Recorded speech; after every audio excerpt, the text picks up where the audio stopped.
The call came at 2:11 a.m. No name, no number, just vibration against the hotel nightstand, a mosquito whine in the dark. I didn't answer. I already knew what it would say. Outside, London rain stitched the window into gray. Inside, my room was half-packed. Shirts folded with the same care I used when I was pretending nothing was wrong. My phone lit again. A message this time. Please tell me you didn't send it. I sat on the edge of the bed, listened to my own breathing, counted it down until it felt mechanical again. Downstairs, the lobby clock chimed. Somewhere across the ocean, Christmas Eve was still pretending to be warm. I thought of his smile, the CEO's smile, my wife's brother, the way it froze yesterday, mid-breath, when I said one word, all right. Not anger, not pleading, just acceptance. That was when his father went pale. That was when my room started packing itself. The transfer approval came through before dawn. London, immediate, no transition. I hadn't slept. I didn't need to. The phone vibrated again. Send what? I typed it slowly. Then I turned the device face down and let the rain finish what it started. It began with a dinner I wasn't invited to attend. Christmas Eve, family only. He said it gently, like a courtesy, like my absence was logistical, not deliberate. His new girlfriend would be there, the one I'd supposedly insulted, the one I didn't remember meeting. I replayed the moment he called me into his office. Glass walls, city views, power curated into angles and light. He didn't raise his voice. He never did. He said my salary would be suspended, my promotion paused, until I apologized, not to him, to her. I remember the silence afterward, how it stretched, how my wife didn't meet my eyes. That was the first cut, small, precise. I told myself it was politics, family dynamics, ego. I told myself I could fix it. Then I noticed the details. My wife's phone lighting up at night, always face down, always on silent. The girlfriend's name repeating in conversations where it didn't belong.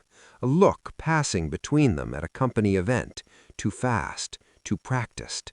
I didn't accuse, I cataloged. Denial is loud, realization is quiet. By the time he demanded the apology, I already knew something was wrong. I just didn't know how wrong. I moved carefully, smiles intact, voice level. Inside, everything sharpened. I requested phone records under the pretense of upgrading our plan. I learned the rhythm of numbers, which ones circled back, which ones went silent when I entered a room. I watched reflections, windows, polished tables.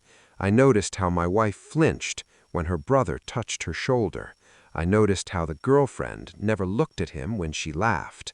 I hired a forensic accountant, quietly, not for her, for him, the CEO.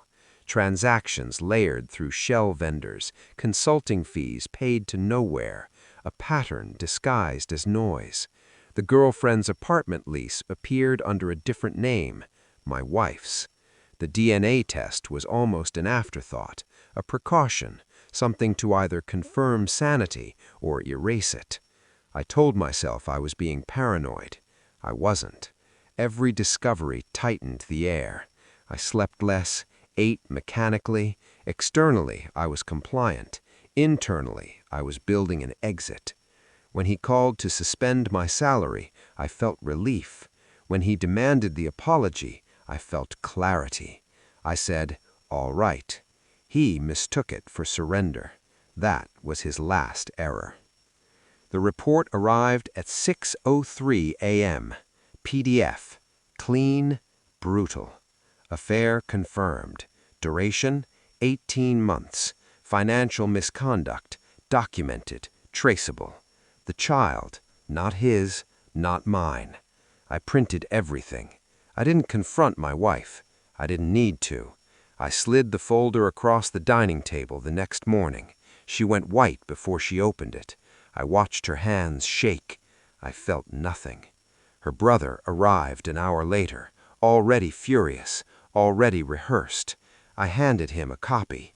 No speech, no accusation, just paper. His face changed in stages: confidence, confusion, fear. The girlfriend didn't cry. She stared at me like I'd stolen something. I had. The illusion. I sent it to the board at midnight, not anonymously, with a subject line that said everything. Compliance review, immediate.